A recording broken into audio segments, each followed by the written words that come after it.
chez les pauvres, il y a plus de colère que chez les riches, parce que on a quand même plus de raisons, évidemment, d'en avoir. Et vous écrivez très clairement, attention, il faut aller voir derrière ce truc colère. Ce n'est pas que des gens qui crient et qui mordent sans raison. Il faut comprendre. Mais absolument. Aujourd'hui, on est dans une logique, on dirait que les riches voudraient à la fois la richesse et la tranquillité. Alors à un certain moment, moi je cite souvent cette phrase de Rétif de la Bretonne, il écrivait ça à l'époque de la Révolution française, vers 1789. Il disait, le peuple s'est rendu compte qu'il est pauvre.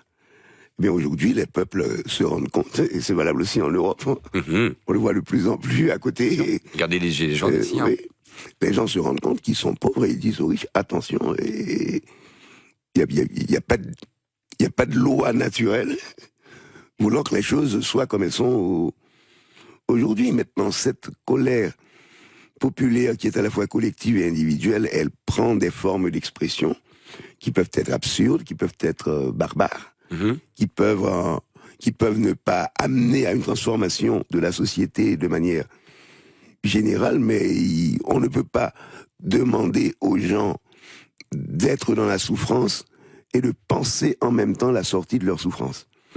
Et je crois que là, c'est un peu prétentieux ou malhonnête même intellectuellement de la part de ceux qui vont bien de dire aux autres, oui, on comprend votre colère, mais il faudrait qu'elle soit un peu mieux organisée.